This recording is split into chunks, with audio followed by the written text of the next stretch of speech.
تعالوا بقى نعمل النهارده مع بعض العزيزيه بطريقه سهله وبسيطه جدا ومش تاخد مننا وقت خالص.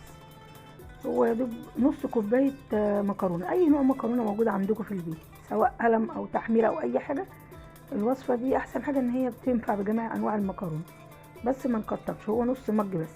وهنقلل الميه برضو اللي هنسلق فيها نص مج المكرونه. اهم حاجه هنسيب المكرونه تستوي خالص على الاخر، مش هنضيف معاها اي حاجه، ولا زيت ولا ملح ولا اي حاجه. انا هنا اهو المكرونه بصوا استوت معايا، نسيبها لما تتهري خالص كده، اسيبها بس 10 دقايق كده تبرد وانزل بيها في الخلاط على طول، بس اهم حاجه بعد ما تبرد.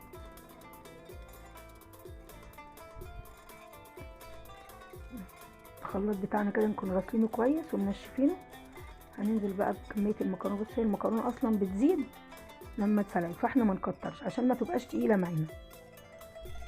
ومعانا كيلو ونص لبن، هناخد نص كيلو، يا دوب احنا مدفين اللبن ما غليناهوش، يعني كده كده هحطها على النار تاني. هناخد نص كيلو لبن معاها في الخلاط، ونص كوبايه نشا وكوبايه سكر و2 باكت فانيليا، بس مش اكتر من كده. اهم حاجه نضربهم كويس في الخلاط لما ينعموا معايا خالص.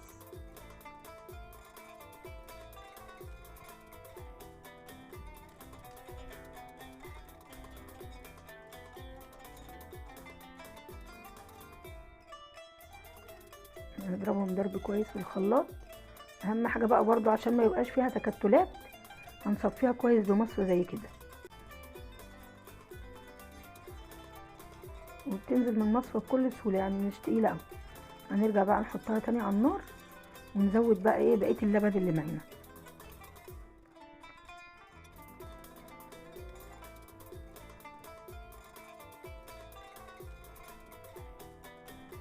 هنا بقى دي اضافه كده من عندنا، كان عندي لبن في التلاجة، لبن بودر، حطيت ايه معلقتين كبار، بصراحه خلى طعمها في حته تانية خالص. وحطينا معلقه سمنه بلدي. وهنا في المرحله دي بقى نوطي عليها النار خالص ونفضل نقلب فيها باستمرار. برضه انا لقيتها محتاجه لبن تاني معايا عشان ايه ما تبقاش تقيله قوي. هنزود لبن تاني واحده واحده، مش هنزود كميه كبيره. وانتي بتقلبي كده هتحسي بالقوام بتاعها.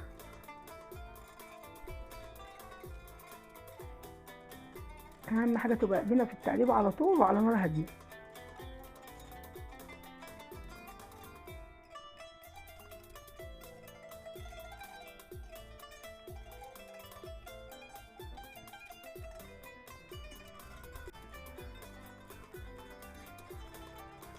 نفضل نقلب فيها بقى كده لغايه ما تبقبق كده معانا، نروح طافيين عليها ونحطها في الصينيه. نكون عندنا صينيه اللي هي بتاعه البسبوسه او صينيه مقاس 32، يعني انا دي صبيتها في صينيه البسبوسه مقاسها 32 وطلعت جميله.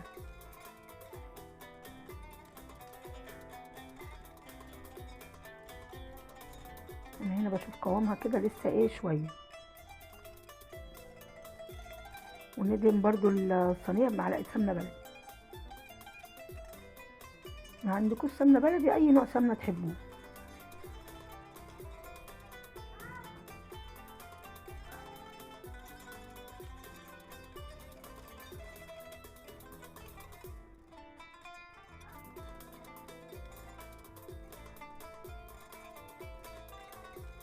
اول ما نوصل للمرحله دي بقى هنطفي عليها.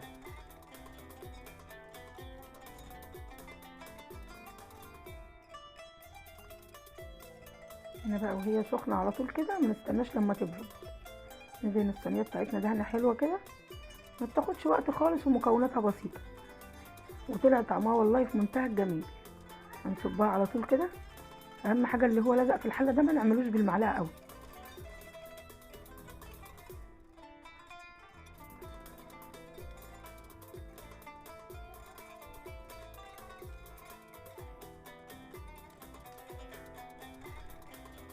برضه هنا نمسك الصينيه كده ايه نربطها خطتين كده عشان نظبطها، ونسيبها ربع ساعه او 10 دقايق لغايه ما الوش بتاعها يتشمع. احط ايدي بس كده ما تطلعش معايا حاجه في ايدي. اهو بصوا وشها اتشمع ازاي اهو. انا هنا بجرب اهو مفيش اي حاجه طلعت معايا. عشان لما ادهنها بقى معلقه سمنه من على الوش ما تعملش معايا. اهو ندهنها بقى معلقه سمنه برضو كده من على الوش بالراحه كده، وانا مولعه الفرن بتاعي على درجه حراره 180.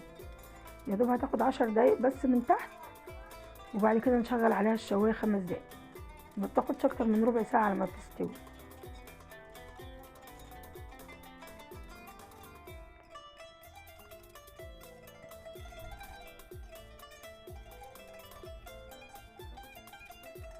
جربوها. وانا هنا كان عندي برضو قشطه، كان عندي حته قشطه كده في الفريزر، حطيتها من على الوش.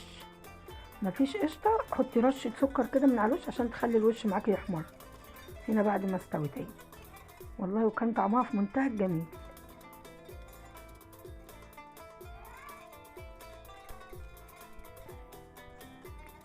والف هنا.